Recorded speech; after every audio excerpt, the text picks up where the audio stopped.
Hello, welcome to Win Some, Loosemore. You join me for everybody's favourite type of video, me opening a box of a game that I've been excited about for a little bit. This is the latest game from Jamie Stonemaier, a designer and publisher, Stonemaier Games, who have produced a couple of brilliant games in the last few years. Viticulture is a popular one for many people.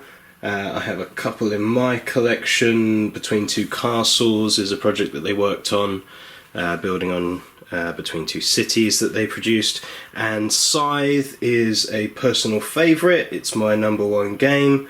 This is the new one. This is Tapestry. Arrived last night. I got an extra set of dice because why not? So let's just have a look. Still in its shrink. I mean, firstly, lovely artwork by Andrew Bosley, same artist as Everdell. This is a nice thick box. This is hopefully what everything's going to look like. Still in its shrink. So let's get this off and see what's inside. Well, you should know what's inside. It should be the game Tapestry. You'll notice also, well, if you noticed also, that the first print run in English has a unique print number where it came, so what's that, 10,745 of the possible to 25,000. My maths is bad today. Good sturdy box, not as thick as Scythe, but a good cardboard nonetheless.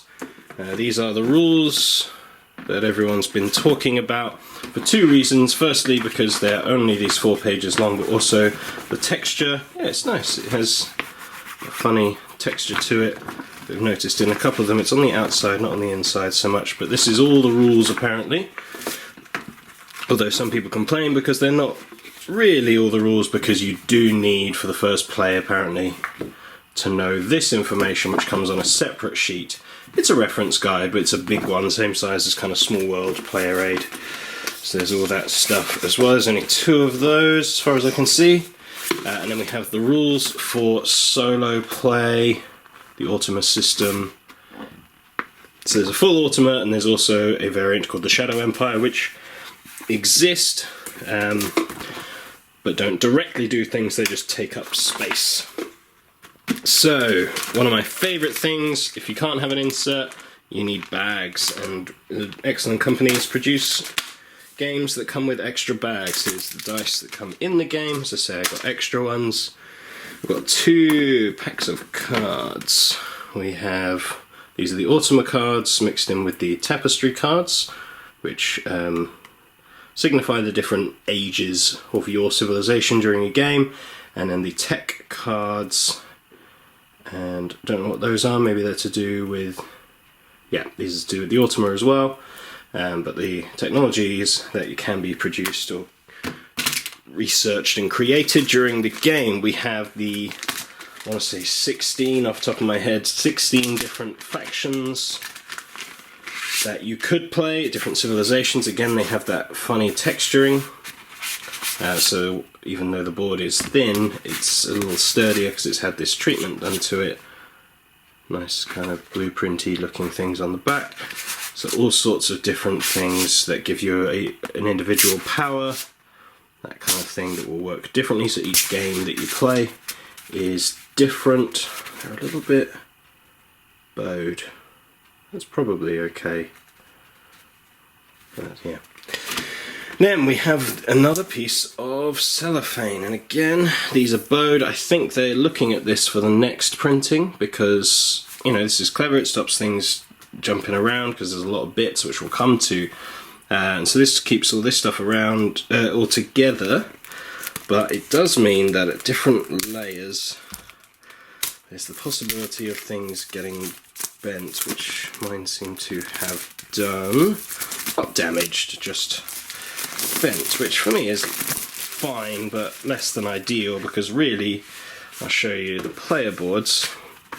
These are all the same, and then you should be able to put one of these, again, they're all different kind of map tiles just next to it on one side and your civilization on the other, and if they're all bowed in different directions, that's not great, but we'll see when we're playing how that comes out. So what have we got? Yes, we have, how many of these is it? 8? Maybe not that many. 6, 2, 3, 4, 5, 6 different of these. This is where you're placing buildings during the game to score points, either to get resources by completing in Sudoku type sections, or points at various ages for completing rows and columns.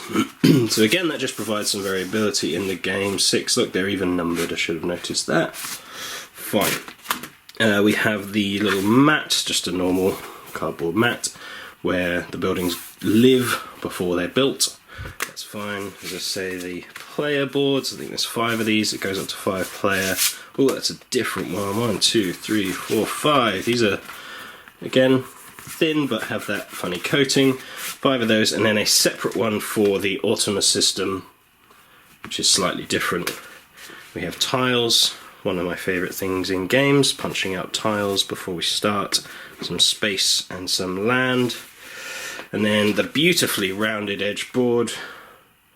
Good, this isn't bowed as much.